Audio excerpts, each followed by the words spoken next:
nice wood, but it's a bit of kind of spices. It's not a wood that is dominant, as you say. It is all coconut, you know, like the typical.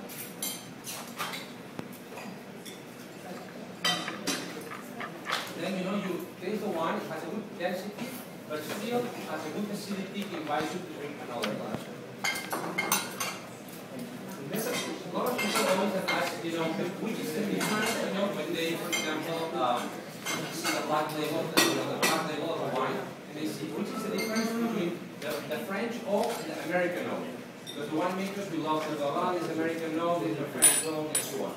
Well, this is two different kind of oaks, okay? But the most important thing is where do they grow, okay? In Europe, for example, the French oak grows in a climate that is more cold, okay? So when you cut the tree, you can actually see that the rings, you know, the rings of every year, they are very much together. They are very, very close. It's a wood that is very, very compact, okay? Well, if you try the American oak, it's a wood that grows in a warmer climate, okay? So then the oak grows faster, okay?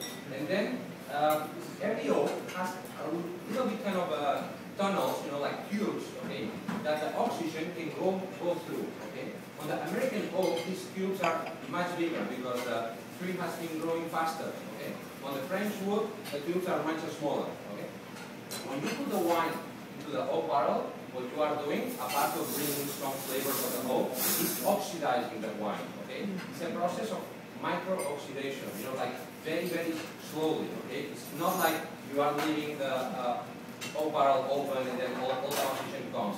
The oxygen goes through the wood, okay, and comes to the wine, okay? And then the molecules that are responsible for the flavor, for the color, with this oxygen, they change. And they achieve something that would be called the bouquet, you know, when a wine is round, it's good, you know, it's perfect, it's nice, like the music, you know, that it talks to you, it's elegant, okay, that's the bouquet. So, something very important for you, when you want to distinguish between French wood and American wood, when you smell a wine and you taste vanilla or coconut, 99% of chances it's going to be American wood, okay? Because this kind of wood brings these aromas. When you smell spices, you know, like spices from the kitchen, is French wood most of the time, okay?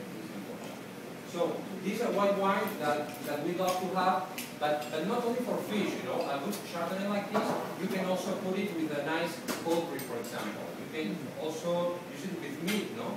All these traditions that you have to use white wine for fish and red wine for meat, this is very old-fashioned really. Maybe for a great steak, okay, it's very nice for red wine, you know, but you can still make a lot of combinations, okay? So if you feel that you can make a different combination, try it, you know, and maybe it's going to be excellent. There are actually some red varieties like the Merlot that can go fantastically well with the fish, and also a Shiraz, it can go very, very well too, okay? So you can try that.